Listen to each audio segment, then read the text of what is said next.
السلام علیکم ورحمت الله وبرکاته. د میډیا په توسط سره د غم خبر موږ ملو شو چې د افغانستان د اهل سنت والجماعت یو بهترین عالم دین شیخ شاکر عابد حفظه الله چې د شهید شیخ الاسلام امام المناظرین نابغه د خپل عصر شیخ غلام حضرت غلام شهید تقبل الله الله شاګرد هم ده.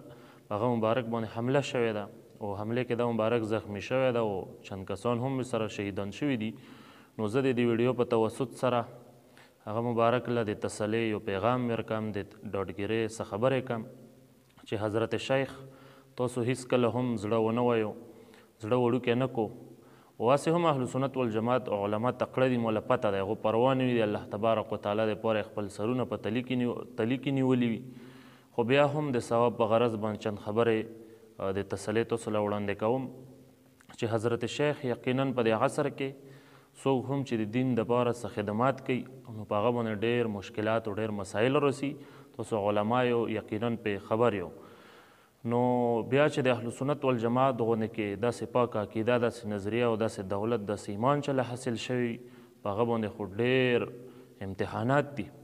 نو مو تاسو به خپل خدمات دا جاري وساتو او زړه به نه وړوکی کوو د الله تبارک وتعالی د رضا دپاره دا مشکلات به برداشت کوو. الله تبارک وتعالی مو د مشکلات ختم فرموي او الله تبارک وتعالی دا تاله هم جزای خیر در نصیب کی او الله تبارک وتعالی دا تاسو له شفای کامله در نصیب کی او چې کوم ملګري شهیدان شوي دي الله تبارک وتعالی دا د هغو شهادتونه قبول کی او کورنۍ څومره کورنۍ دي الله تبارک وتعالی دا ټولو له صبر جمیل ور نصیب کی. حضرت شیخ دا دنیا ده، په دې کې به دا مسایل دا مشکلات راځي، مو تاسو به برداشت کوو د الله تبارک وتعالی د رضا دپاره او د الله تبارک وتعالی د رضا دپاره به د دین خدمات کوو. دې کې مو تاسو لګیا وو، یقینا په همدې کې ګټه ده، په همدې کې د الله رضا پرته ده. و انشاءالله مو امید ده د الله تبارک وتعالی نه چې په مو په تاسو په ټول اهل سنت والجماعت په الله تبارک وتعالی یو خصوصي فضل رحم و کرم کوي، یو بهترینې بدلې به د دې ورکوي د خپل رضا په شکل کې.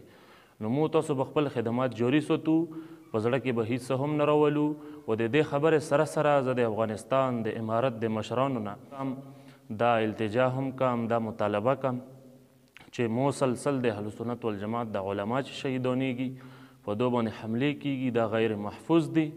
نو د دې د تحقیقات وکړلی شي. د تحقیق نه پس چې کوم ملزمان دي هغو له د سزاوانې ورکړلی شي سختې، تاکې آینده دپاره داسې حرکات ونه کړي او د اهل سنت والجماعت چې کوم علما دي چې دا محفوظ پاتې شي. کوم خبرې مو وکړلې الله تبارک وتعالی دا قبول او منظوري کړي. السلام علیکم ورحمت الله وبرکاته.